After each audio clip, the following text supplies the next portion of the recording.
bees are mysteriously dying. Bees' honeybee colonies were reported to be dying in mass. What's happening to the bees? It's called colony collapse disorder. Beekeepers in 27 states report disappearing honeybees. Pollination by bees produces 30% of our food. Corporations are running this administration. We have been systematically eliminating plants that bees need for their survival. The end of honeybees, the end of pollination, a dire threat to crops the world over. We know we can't afford to lose bees. So what's going on? Bees are dying from multiple and interacting causes.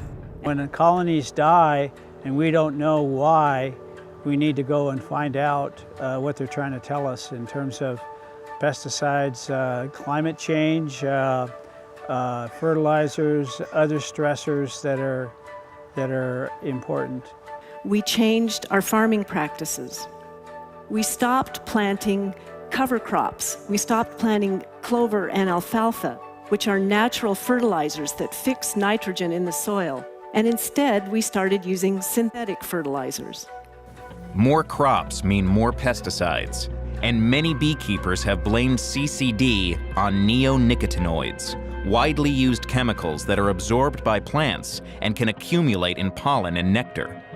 The very farms that used to sustain bees are now agricultural food deserts dominated by 1 or 2 plant species like corn and soybeans. Biodiversity is very important, and not only for honeybees, but for all bees, native bees too, to make sure that we have a heterogeneous environment that produces a heterogeneous insect population, whether it be honeybees, native bees. To meet the growing pollination demands of large-scale agriculture, commercial beekeepers truck their bees from state to state to pollinate crop after crop. There are certainly things that are global, of which monoculture is one, the varroa mite is another, pesticides are a third. And they're all man-made problems. 50 years ago, beekeepers would take a few colonies, hives of bees, into the almond orchards for pollination, and also because the pollen in an almond blossom is really high in protein. It's really good for bees. Now, the scale of almond monoculture demands that most of our nation's bees, over 1.5 million hives of bees, be transported across the nation to pollinate this one crop. In London, which is where I'm based, because a whole range of things had sort of decimated the bee population, and as a result had decimated, in a way, the beekeeper population.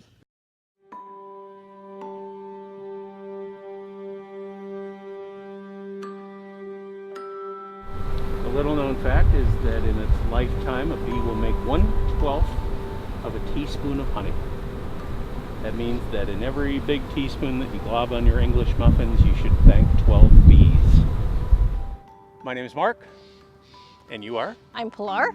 And we are at the San Francisco Beekeeping Association's Laguna Honda Reservoir Bee Yard. It's a beautiful day out here. The bees are really happy, we're really happy, and we're here to talk to you a little bit about bees. We've been keeping bees for about 6 years. We started in garden education and had been around bees for a long time. So what are we going to do? What are we going to do about this big bee bummer that we've created?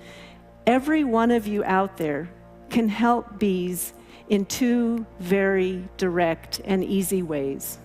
Plant bee-friendly flowers, and don't contaminate these flowers, this bee food, with pesticides. Well, I think there's a few reasons why it's important for us to pay attention to this, and some of them are just selfish. You know, we rely on honeybee, particularly 30,000 species of bees. One of those species, the honeybee, survives as a colony over the winter, and has to make honey to survive, and survives in numbers, and so it's responsible for a lot of pollination. much more pollination than any other type of bee or insect or bat or bird. Plant them in a pot on your doorstep. Plant them in your front yard, in your lawns, in your boulevards. Campaign to have them planted in public gardens, community spaces, meadows. Set aside farmland. We need a beautiful diversity of flowers that blooms over the entire growing season from spring to fall. So just selfishly, what we would have to eat and drink would diminish by at least a third if we didn't have honeybees. And it's all the nice stuff.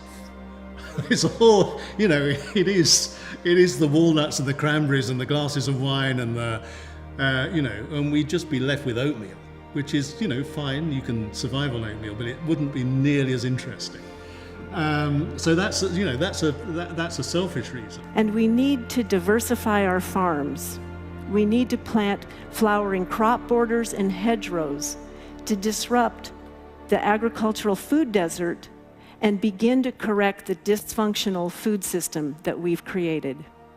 But it's not just humans that survive because of honeybees, because of the nature of their numbers and the amount of pollination they do. They're responsible for so much of the natural world around us.